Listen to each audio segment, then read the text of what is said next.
తాజాగా YSRCP party DSC మీద రాద్ధాంతం చేస్తుంది. మనందరికీ తెలుసు. ముఖ్యంగా నిన్న పేర్ని నాని మాట్లాడుతూ క్రీడా కోటాలో ఎవరైతే ఉద్యోగాలు పొందారో వారందరినీ అవమానించేలాగా, ఒక రకంగా క్రీడాకారులందరినీ అవమానించేలాగా ఒక మాట మాట్లాడాడు.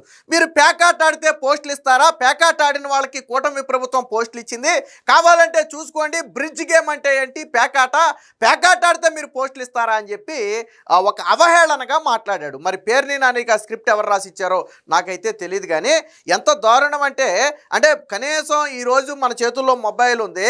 బ్రిడ్జ్ కార్డ్ గేమ్ అంటే ఏంటి? దానికి గుర్తింపు ఉందా? ఎప్పుడు భారతదేశం గుర్తించింది? ఏ సంఘాలు గుర్తింపు ఉన్నాయి? ఇంతకుముందు ఏదన్నా టోర్నమెంట్లో ఆడారా అనే వివరాలు కావాలి అంటే జస్ట్ చాట్ జీపీటీని అడిగితేనో లేదా గూగుల్లో సెర్చ్ చేస్తేనో మనకు వెంటనే డేటా మొత్తం వచ్చేద్ది. సో బ్రిడ్జ్ అనేది ఒక చెస్ లాగా మైండ్ స్పోర్ట్గా గుర్తించినటువంటి గేమ్. చెస్ని ఏదైతే మైండ్ పెట్టి ఆడతామో బ్రిడ్జ్ గేమ్ అంటే కార్డు గేమే ఇది కూడా. అంటే వీళ్ళు అనుకునే ప్యాకాట్ కాదు, ఇది కూడా కార్డు గేమే, కానీ మైండ్ పెట్టి ఆడేటువంటి గేమ్. ఇద్దరు వ్యక్తులు ఉంటారు, రెండు టీములు ఉంటాయి. ఈస్ట్ వెస్ట్ ఒక టీం అవుద్ది, నార్త్ సౌత్ ఒక టీం అవుద్ది. సో అలాగా ఇది డిఫరెంట్ రూల్స్తో జరిగేటువంటి ఒక గేమ్.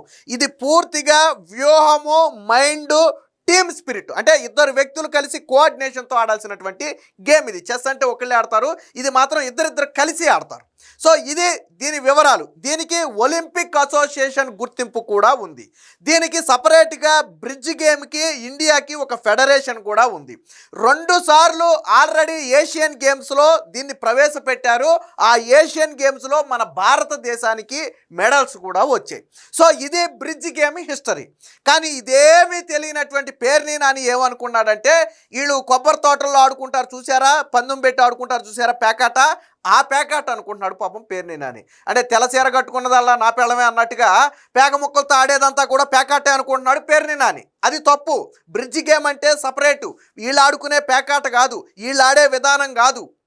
పేక ముక్కలు చేతిలో ఉన్నంత మాత్రం ప్యాకాట్ కాదు. క్రికెట్ ఒకటే కాదు, బ్యాట్తో చాలా రకాల ఆటలు ఆడతారు. బేస్బాల్ సాఫ్ట్వేర్ కూడా బ్యాట్ లాంటి దాంతోనే ఆడతారు, కానీ క్రికెట్ కాదు అది. అలాగే ఇది కూడా పేక ముక్కలతో ఆడినంత మాత్రాన ప్యాకాట్ కాదు. అందుకే చెప్పింది సామెత, తెల్లచీర కట్టుకున్నది అలా నా పిల్లమే అన్నారంట ఎవడు. అలాగుంది వీళ్ళు చెప్పేది. ఎలాగుందంటే ఇప్పుడు పేర్ని నాని అన్నాడు ప్యాకాట్ ఆడిన వాళ్ళందరికీ ఉద్యోగం ఇస్తారా అన్నాడు. మరి నీ కొడుకు ఇవ్వాలి కదా ఉద్యోగం, ఆ లెక్కనే నీకు నీ కొడుకు ఉద్యోగం రావాలి కదా. పేర్ని నాని మీరు ఆడేది ప్యాకాట్లే కదా, కొడాలి నానికి కూడా వచ్చి ఉండాలి కదా ఉద్యోగం. కొడాలి నాని ఆడేది ప్యాకాటే కదా. మరి ఎందుకు రాలేదు ప్యాకాట్లో మీకు ఉద్యోగాలు? మీకు ఎందుకు రాలేదు ప్యాకాట్లో? పేక ముక్కలు తాడితే ప్రతిదీ ప్యాకాటే. దీనికి ఒక ఫెడరేషన్ ఉంది, దీనికి టోర్నమెంట్లు నిర్వహిస్తారు, దీనికి సర్టిఫికేట్ ఇస్తారు, ఆ సర్టిఫికేట్కి గుర్తింపు ఉంటుంది. వాళ్ళకి కదా ఉద్యోగాలు ఇచ్చేది. నువ్వు నిన్న మాట్లాడిన మాటలు క్రీడాకారులను అవమానించడమే. డైరెక్ట్గా పోస్టులు ఇచ్చేశారు. డైరెక్ట్గా పోస్టులు ఇవ్వలా, డైరెక్ట్గా ఎవరు ఇచ్చారు? ఫర్ ఎగ్జాంపుల్ ఏదైనా ఒక ఎస్జిటీనో లేదా సోషల్ స్టడీస్ మీదో చదివిన వ్యక్తి ఉంటే ఆ వ్యక్తి మొదటగా ట్రైనింగ్ పూర్తి చేయాలి, తర్వాత టెట్ క్వాలిఫై అవ్వాలి, ఆ తర్వాత హై మెరిట్ స్పోర్ట్స్ సర్టిఫికేట్ ఉంటే ఆ వ్యక్తికి ఉద్యోగం ఇస్తారు. ఇప్పుడు చూడండి, మనకి ఒలింపిక్స్లోనో ఏషియన్ గేమ్స్లోనో మెడల్స్ కొట్టారనుకోండి, వాళ్ళకి డిఎస్పీలు గానో లేకపోతే జాయింట్ కలెక్టర్లు గానో పివి సింధుకి మనం పోస్ట్ ఇవ్వలేదా? ఎలా ఇచ్చాము? అమ్మాయి ఎగ్జామ్ రాసిందా? పివి సింధు గ్రూప్ 1 రాసిందా? లేకపోతే సివిల్స్ రాసిందా? ఎలా ఇచ్చారు జాయింట్ కలెక్టరు? క్రీడా కోటాను బట్టే కదా. మరి నువ్వు పివి సింధుని అడగలేదే, పివి సింధుకి ఎందుకు ఇచ్చారని చెప్పి అడగలేదే, పివి సింధుకి జాయింట్ కలెక్టర్ ఎందుకు ఇచ్చారని ఎందుకు అడగలేదు? అలాగే పలు రాష్ట్రాల్లో ఆ రాష్ట్రంలో ఉన్నటువంటి క్రీడాకారులన్నిటికీ పోస్టింగ్లు ఉన్నాయి. ఈరోజు చాలామంది క్రీడాకారులు ఆయా రాష్ట్రాల్లో వివిధ హోదాల్లో ఉన్నారు. రైల్వేలో పోస్టులు ఇస్తారు, పోలీస్ శాఖలో పోస్టులు ఇస్తారు, రెవెన్యూ శాఖలో పోస్టులు ఇస్తారు. అది ఆయా రాష్ట్ర ప్రభుత్వాలు ఇష్టం. మరి వాళ్ళందరూ ఎగ్జామ్స్ రాశారా? పేర్ని నాని అంటున్నాడు కదా ఎగ్జామ్ రాయకుండా పోస్టులు వచ్చిందని. వీళ్ళందరికీ ఎగ్జామ్ రాస్తే పోస్ట్ వచ్చిందా? బుర్ర పెట్టి మాట్లాడాలా. లెగిస్తే కోటరేసామా, 2 పేక ముక్కలు ఆడుకున్నామా, మనకేం తెలుసు దాటి విలువ? మరి వాళ్ళ ఆ స్థాయిలో అంతర్జాతీయ స్థాయిలో ఎలా అయితే ఇచ్చారో ఉద్యోగాలు ఇచ్చారో అదే విధానాన్ని క్రింది ఉద్యోగాల వరకు కూడా, గ్రూప్ 4 స్థాయి ఉద్యోగాల వరకు కూడా ఇంప్లిమెంట్ చేయటమే ఆ విధానం. అది డిఎస్సి కావచ్చు, గ్రూప్ 1 కావచ్చు, గ్రూప్ 2 కావచ్చు, ఏదైనా సరే. ఈవెన్ మన రాష్ట్రంలో అత్యున్నత సంస్థ అయినటువంటి ఏపీపీఎస్సీ నిర్వహించే ప్రతి ఎగ్జామ్లో 3% స్పోర్ట్స్ కోటా ఉంది. అంటే ప్రతి 100 పోస్టుల్లో 3 పోస్టులు క్రీడాకారులకు కేటాయించాలి ఖచ్చితంగా. ఏదైతే ఎస్సీ ఎస్టీ బీసీ రిజర్వేషన్ లాగా ఉన్నాయో, ఏదైతే physical handicapped ex service man women రిజర్వేషన్లు ఉన్నాయో, అలాగే స్పోర్ట్స్ రిజర్వేషన్ ఉంది. అది క్రీడాకారులకు ఇచ్చినటువంటి గుర్తింపు. అది క్రీడాకారులకు ఇచ్చినటువంటి గుర్తింపు, క్రీడాకారులకి ప్రభుత్వం ఇచ్చినటువంటి హక్కు. అది నువ్వు నన్ను అడగాల్సింది బ్రిడ్జ్ గేమ్ ఆడితే అంటే పేకాట ఆడితే బ్రిడ్జ్ అనే పదాన్ని కూడా వాడు పేకాట ఆడితే ఉద్యోగాలు ఇచ్చారన్నావు కదా, నువ్వు కేంద్ర ప్రభుత్వాన్ని నిలదీయాల్సింది.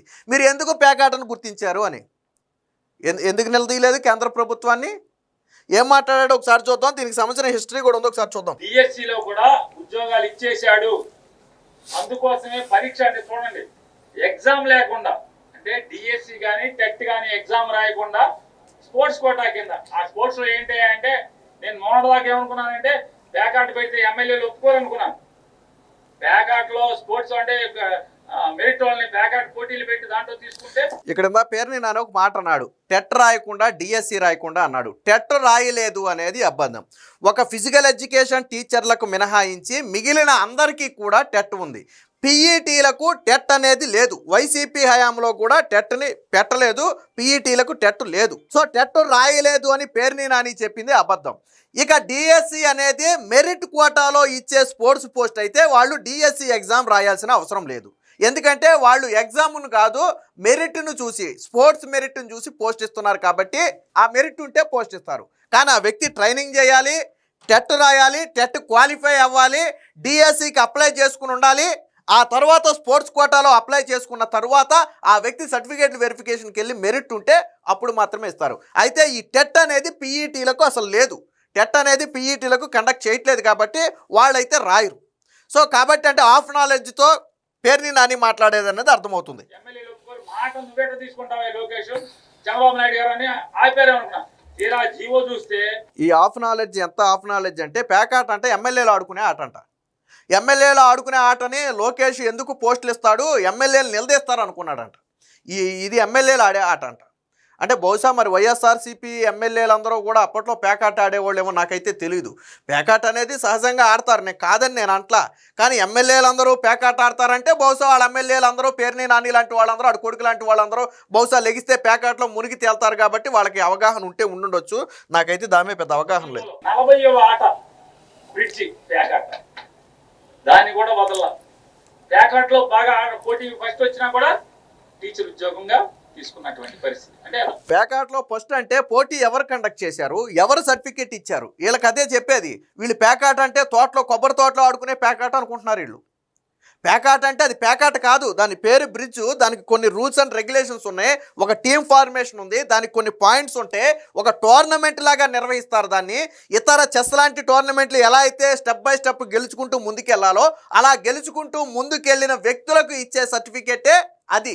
దానికి సర్టిఫైడ్ ఒలింపిక్ అసోసియేషన్తో పాటు bridge federation of India certify చేసినటువంటి సర్టిఫికేట్ ఇస్తారు. మరి నీకు నీ కొడుకు ఏమైనా సర్టిఫికేట్లు ఇచ్చారా? మీరు ఆడిన తోటలు కొబ్బరి తోటలు ఆడిన ప్యాకెట్లకి ఏమైనా ఇచ్చారా? మీరు కొబ్బరి తోటలు ఆడిన ప్యాకెట్లకి ఏమైనా ఇచ్చారా? అంటే పేక ముక్కలతో ఆడుతున్నారు కాబట్టి అది పేకాటే. పేక ముక్కలతో ఏం చేసినా అది పేకాటే అవుద్ది వీళ్ళ దృష్టిలో. అరే బ్రిడ్జ్ అంటే ఏంటనేది కనీసం గూగుల్లో సెర్చ్ చేస్తే దొరుకుతుంది మీకు. క్వాలిఫికేషన్ 40వ ఆట చూసుకోండి మీరు కావాలంటే. బి కేటగిరీలో 40వ ఆట బ్రిడ్జి. బ్రిడ్జ్ అంటే ఏంటి? పేక ముక్కలతో ఆడేటువంటి ఆట బ్రిడ్జి.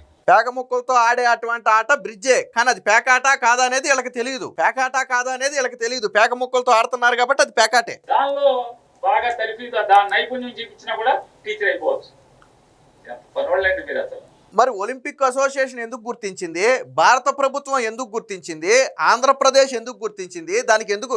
నువ్వు మీ నాయకుడు సీఎంగా ఉన్నప్పుడు కూడా బ్రిడ్జ్ గేమ్కి ఆల్రెడీ రికగ్నైజేషన్ ఉంది. మరి ఆ రోజు జగన్మోహన్ రెడ్డి ఎందుకు దాన్ని లేవనెత్తలేదు నాకు అర్థం కాల. జగన్మోహన్ రెడ్డి సీఎంగా ఉన్నప్పుడు కూడా బ్రిడ్జ్ గేమ్కి అనేది రికగ్నేషన్ ఉంది. ఒలింపిక్ అసోసియేషన్ గుర్తించినటువంటి 65 గేములను ఆల్రెడీ తీసుకున్నారు. ఇందులో నువ్వు ఒక బ్రిడ్జ్ గేమ్ గురించి మాట్లాడుతున్నావు, మిగిలిన 64 గేముల గురించి ఎందుకు మాట్లాడవా పెర్నినని నేను అడుగుతున్నా. బ్రిడ్జ్ గేమ్ ద్వారా ఒకరికి వచ్చిందో ఇద్దరికి వచ్చిందో ఉద్యోగం మహా అయితే నాకు తెలిసి ఒకరికి ఇద్దరికి వచ్చి ఉండొచ్చు. మరి మిగిలిన 65 గేమ్స్ గురించి నువ్వు ఎందుకు మాట్లాడవా పేరుని నాని నేను అడుగుతున్నా, ఎందుకు మాట్లాడు? దీనికి సంబంధించిన హిస్టరీ కూడా ఒకటి ఉందో, ఒకసారి ఏం మాట్లాడాడు చూసి అది కూడా చూపిస్తా. నీకు నచ్చిన వాళ్ళకి ఉద్యోగం ఎంత దుర్మార్గం అంటే ఊళ్ళో 2 ముఠాలు కక్షలు కట్టి వాళ్ళు చంపుకుని అంతకుముందు ఆ నాన్న నీళ్లు చంపుతారు, ఈ నాన్న నీళ్లు చంపుతారు. దాన్ని వైఎస్ఆర్ కాంగ్రెస్ పార్టీకి వృద్ధి వాళ్ళ ఇంటి వాళ్ళకి ఉద్యోగాలు ఇచ్చాం, మేము మా వాళ్ళని చంపేస్తే ఉద్యోగాలు ఇచ్చాం. ఈ హెరిటేజ్లో ఎందుకు ఎవరు గవర్నమెంట్లో ఉద్యోగాలు ఇవ్వటం ఏంటి మీ పార్టీ వాళ్ళకి? మీకు చేతనైతే నిజంగా వైఎస్ఆర్ కాంగ్రెస్ పార్టీ వాళ్ళే ఆ మర్డర్ చేసి ఉంటే ఉరిశిక్ష వేయించండి. మీ ప్రభుత్వంలో కేసులు వాదించి మీ పోలీసులతో సాక్ష్యాధారాలను గట్టిగా అది అనేది ఏంటంటే ఇప్పుడు రాజకీయ కక్షలతో చనిపోయిన వాళ్ళకి ఉద్యోగం ఇవ్వటం ఏంటనేది పేరునే నాని అనేది.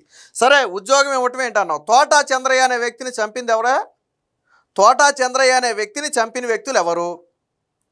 తోటయ్య చంద్రయ్యని చంపిన వ్యక్తుల్ని మీ ప్రభుత్వం ఏం చేసింది? నువ్వు అధికారంలో ఉన్నావు, నువ్వు అన్నావు కదా ఉరి శిక్ష, యావజ్జీవ కారాగార శిక్షలు అనేది అన్నావు కదా. తోట చంద్రయ్య అనే వ్యక్తిని చంపినప్పుడు వైసీపీ ప్రభుత్వం అధికారంలో ఉంది, ఏం చేసిందని నేను అడుగుతున్నా. దళిత డ్రైవర్ సుబ్రహ్మణ్యాన్ని చంపినప్పుడు, మీ ఎమ్మెల్సీ అనంతబాబు చంపినప్పుడు మీ ప్రభుత్వం అధికారంలో ఉంది, ఎందుకు ఉరి శిక్ష చేయలేదని నేను అడుగుతున్నా. అనంతబాబు ఒప్పుకున్నాడు కదా డ్రైవర్ని నేను చంపానని, ఎందుకు ఉరి శిక్ష చేయాలని నీ ప్రభుత్వం నేను అడుగుతున్నా. నువ్వు ఆ కుటుంబానికి ఉద్యోగం ఎందుకు ఇచ్చారన్నావు కదా. ఆ కుటుంబంలో పోయిన ప్రాణాన్ని తీసుకురాలేరు కాబట్టి ఆ కుటుంబానికి అండగా ఉండాలని ఉద్యోగం ఇచ్చారు. డిజిటల్ కార్పొరేషన్ పెట్టి 500 మంది నీ వైసీపీ కార్యకర్తలను పెట్టుకుని నువ్వు నడుపుకున్నావు. ఎవడబ్బా సొమ్మని నువ్వు డిజిటల్ కార్పొరేషన్లో నీ మనుషులను పెట్టి నడిపావా? పెర్నినాని నేను అడుగుతున్నా, పెర్నినాని నేను స్ట్రైట్గా అడుగుతున్నా. డిజిటల్ కార్పొరేషన్ అనేది ఒకటి పెట్టి అందులో 500 మందికి జీతాలు ఇచ్చి సోషల్ మీడియాలు నడిపారా లేదా మీరు? ఎవరో అద్దులో ఉన్న 500 మంది ఎవరు? వాళ్ళు ఎగ్జామ్ రాసి వచ్చారా 500 మంది? పెర్నినాని చెప్పాలా నువ్వు? ఈరోజు తోట చంద్రయ్య లాంటి వ్యక్తిని చంపితే ఆ కుటుంబానికి పెద్ద దిక్కు లేకుండా పోతే ఆ కుటుంబాన్ని ఆదుకోవడం కోసం ఇచ్చారు చంద్రబాబు గారు. అంటే మనిషి ప్రాణం పోయినా పర్వాలేదు కానీ ఆ కుటుంబానికి ఉద్యోగం మాత్రం ఇవ్వకూడదు. ఆ కుటుంబానికి ఉద్యోగం ఇవ్వకూడదు. ఆ పని మీరు చేయాలి. అసలు తోట చంద్రయ్యని చంపిన వ్యక్తిని శిక్షించి ఆ కొడుకు ఉద్యోగం మీరు ఇవ్వాలా. సుబ్రహ్మణ్యాన్ని చంపిన వారిని శిక్షించి ఆ కుటుంబానికి ఉద్యోగం మీరు ఇవ్వాలా. చేశారా మీరు? చేశారా మీరు? ఎందుకు చేయలేదు? పేర్నినాని నేను అడుగుతున్నా, ఎందుకు చేయలేదు? గోడౌన్లో బియ్యం బస్తాలు పందుకొక్కుల్లాగా తినేసినటువంటి చరిత్ర మీది మీరు మాట్లాడతారు. చంద్రబాబు గారు భిక్ష పెడితే ఫైన్ కట్టి బయటకు తప్పుకున్నటువంటి చరిత్ర మీది మీరు మాట్లాడతారు. కట్టావా లేదా నువ్వు?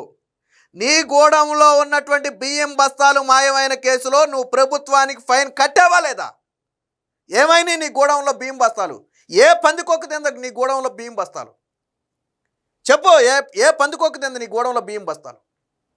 ఎందుకు కట్టావు నువ్వు ఫైను? మీరు నీతులు చెప్తున్నారు ఈరోజు వచ్చి.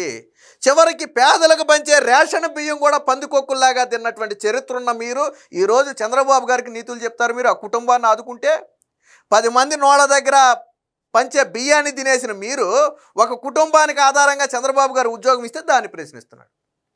ఇది వీళ్ళ చరిత్ర. అసలు బ్రిడ్జ్ గేమ్ ఏంటి, దాని హిస్టరీ ఏంటో ఒకసారి చూపిస్తా చూడండి. ఇక్కడ చూడండి, బ్రిడ్జ్ గేమ్కి అంతర్జాతీయ స్థాయి గుర్తింపు ఉంది. బ్రిడ్జ్ గేమ్ని మైండ్ స్పోర్ట్గా గుర్తించింది కేంద్ర ప్రభుత్వం. ఇది 100 నుంచి 103 దేశాలలో ఆడుతున్నటువంటి క్రీడ. ఈవెన్ డెవలప్ చెందినటువంటి అమెరికా లాంటి దేశాలలో కూడా ఈ క్రీడ పాపులర్ క్రీడ. ఇది వీళ్ళాడే పేకాట కాదు, వీళ్ళు అనుకునే పేకాట కాదు ఇది. సో ఇది ఏదైతే చెస్ని ఒక మైండ్ స్పోర్ట్గా మనం గుర్తిస్తామో అలాగే బ్రిడ్జ్ గేమ్ని కూడా ఒక మైండ్ స్పోర్ట్గా కేంద్ర ప్రభుత్వం గుర్తించింది. ఇంటర్నేషనల్ ఒలింపిక్ కమిటీ బ్రిడ్జ్ గేమ్ని మైండ్ స్పోర్ట్స్లో ఒకటిగా పరిగణించింది. ప్రపంచవ్యాప్తంగా ఈ ఆటను నిర్వహించే సంస్థ వరల్డ్ బ్రిడ్జ్ ఫెడరేషన్. అంటే ఇండియాకే ఒక ఫెడరేషన్ కాక వరల్డ్ బ్రిడ్జ్ ఫెడరేషన్ కూడా ఒకటి దీనికి ఏర్పడింది. భారతదేశంలో బ్రిడ్జ్ ఫెడరేషన్ ఆఫ్ ఇండియా ద్వారా జాతీయ స్థాయి టోర్నమెంట్లు జరుగుతున్నాయి. బ్రిడ్జ్ని ఏషియన్ గేమ్స్లో కూడా 2 సార్లు బ్రిడ్జ్ గేమ్ని ఏషియన్ గేమ్స్లో ప్రవేశపెడితే అందులో మనకి 2 సార్లు మెడల్స్ కూడా వచ్చాయి బ్రిడ్జ్ గేమ్లో. ఆ రోజు ఏ రోజు ఎందుకు మాట్లాడలేదో నాకు అర్థం కాల. బ్రిడ్జ్ గేమ్ని ఏషియన్ గేమ్స్లో పెట్టినప్పుడు ఎందుకు మాట్లాడలేదు? అందులో భారతదేశానికి మెడల్ వచ్చినప్పుడు ఎందుకు మాట్లాడలేదు? ఏషియన్ గేమ్స్లో భారతదేశానికి మెడల్ వస్తే ఆనందపడ్డారు అందరూ. ఈలాగా పేకాట ఆడితే మెడల్ రావటం ఏంటి? పేకాట ఏంటి? పేకాటని ఏషియన్ గేమ్స్లో పెట్టడం ఏంటని ఎవడు అడగల. ఎందుకంటే వాళ్ళందరూ ఇలాగ పేరు నానిలాగా బుర్ర తక్కువోళ్ళు కాదు కాబట్టి. ప్రస్తుతం ప్రపంచవ్యాప్తంగా 100కి పైగా దేశాలు ఈ బ్రిడ్జ్ గేమ్ ఆడుతున్నాయి. ప్రపంచ బ్రిడ్జ్కు పాలక సంస్థ అయినటువంటి వరల్డ్ బ్రిడ్జ్ ఫెడరేషన్లో సుమారు 103 దేశాలు సభ్య దేశాలుగా ఉన్నాయి. అంటే అధికారిక లెక్కల ప్రకారం 100 నుంచి 103 దేశాలు అందులో సభ్య దేశాలుగా ఉన్నాయి. 7 నుంచి 10 లక్షల వరకు ఆటగాళ్ళు ఇప్పటికే బ్రిడ్జ్ గేమ్లో నమోదై ఉన్నారు. యూరప్, అమెరికా, ఆసియా, ఆఫ్రికా అలాంటి దేశాల్లో ఖండాల్లో ఈ టోర్నమెంట్లు జరుగుతున్నాయి. భారత్ కూడా ఈ బ్రిడ్జ్ గేమ్లో అంటే వరల్డ్ బ్రిడ్జ్ ఫెడరేషన్లో భారతదేశం కూడా అధికారిక సభ్య దేశంగా ఉంది. అలాగే మన భారతదేశానికి కూడా బ్రిడ్జ్ ఫెడరేషన్ ఒకటి ఉంది. అంతర్జాతీయ ఫెడరేషన్తో పాటు భారతదేశానికి కూడా ఒక ఫెడరేషన్ ఉంది. వీళ్ళకి ఏమీ తెలియదు. మనం పేకాట ఆడుకున్నామా, కొబ్బరి తోటలో కూర్చొని ఆడుకున్నామా, 100-1000 బెట్టింగ్ పెట్టుకున్నామా, ఇంతవరకే తెలిసి వీళ్ళకి, ఇంతకు మించి తెలియదు. సో చెస్ తర్వాత ప్రపంచంలో అత్యంత ప్రాచుర్యం పొందిన మైండ్ స్పోర్ట్స్లలో బ్రిడ్జ్ 1 అని పరిగణిస్తారు. ఈ బుర్ర తక్కువ మేధావులకి తెలియని విషయం ఏంటంటే అదొక మేధో సంపత్తి కలిగినటువంటి గేమ్. అది మైండ్ స్పోర్ట్ లాంటిది. వ్యూహంతో పాటు టెక్నిక్స్ వాడి ఆడేటువంటి గేమ్ అది. ఈ బుర్ర తక్కువ వాళ్ళకి తెలియదు. ఎందుకంటే అసలు దాని గురించి తెలియాలంటేనే బుర్ర ఉండాలి. మనకు లేనిదే అది కదా. బ్రిడ్జ్ గేమ్ అంటేనే బుర్ర ఉన్నోళ్ళు ఆడే గేమ్. దాని గురించి తెలియాలన్నా కొద్దిగా బుర్ర ఉండాలి. మనకు లేనిదే బుర్ర. లేని దాన్ని తీసుకొచ్చి దాని గురించి మాట్లాడమంటే మనం మాత్రం ఎక్కడి నుంచి మాట్లాడతాం? కాబట్టి నోటుకు వచ్చినట్టు మాట్లాడటం. సో కేంద్ర ప్రభుత్వం BFI అంటే బ్రిడ్జ్ ఫెడరేషన్ ఆఫ్ ఇండియాని యువజన వ్యవహారాలు మరియు క్రీడల మంత్రిత్వ శాఖ జాతీయ క్రీడా సమైక్య అంటే నేషనల్ స్పోర్ట్స్ ఫెడరేషన్గా గుర్తించింది. 2019లో పార్లమెంటుకు సమర్పించినటువంటి గుర్తింపు పొందిన క్రీడా సమైక్యల జాబితాలో బ్రిడ్జ్ ఫెడరేషన్ ఆఫ్ ఇండియా కూడా ఒకటి. అంటే దీన్ని మన భారతదేశం కేంద్ర ప్రభుత్వ క్రీడా శాఖ మంత్రిత్వ శాఖ దీన్ని గుర్తించింది. సో అది దాని హిస్టరీ. 1952లో భారతదేశంలో బ్రిడ్జ్ ఫెడరేషన్ ఆఫ్ ఇండియా స్థాపించబడింది. దీన్ని 2019లో భారత ప్రభుత్వం కేంద్ర ప్రభుత్వం అధికారికంగా గుర్తించింది. ప్రస్తుతం బ్రిడ్జ్ను భారత ప్రభుత్వం గుర్తించిన మైండ్ స్పోర్ట్స్లో ఒకటిగా పరిగణిస్తారు. సో దీనికి మెడల్స్ కూడా చూస్తే బ్రిడ్జ్ గేమ్ని ఇప్పటి వరకు 2 సార్లు ఏషియన్ గేమ్స్లో నిర్వహించారు. 2018లో ఇండోనేషియాలో జరిగినటువంటి గేమ్లో తొలిసారిగా ఏషియన్ గేమ్స్లో తొలిసారిగా ప్రవేశపెట్టారు. 22-23లో చైనాలో జరిగినటువంటి రెండోసారి ఏషియన్ గేమ్స్లో ప్రవేశపెట్టారు. మనకి 2018లో ఒక బంగారు పథకం 2 కాంస్య పథకాలు వచ్చాయి. అలాగే 2022లో కూడా ఒక వెండి పథకం వచ్చింది. అంటే మొత్తంగా గోల్డ్ 1, సిల్వర్ 1, బ్రాంజ్ 2, మొత్తంగా 4 ఏషియన్ పథకాలు, రెండిట్లో కలిపి 4 పథకాలు భారతదేశానికి వచ్చాయి. ఇది భారతదేశ హిస్టరీ. ఇది బ్రిడ్జ్ గేమ్ హిస్టరీ.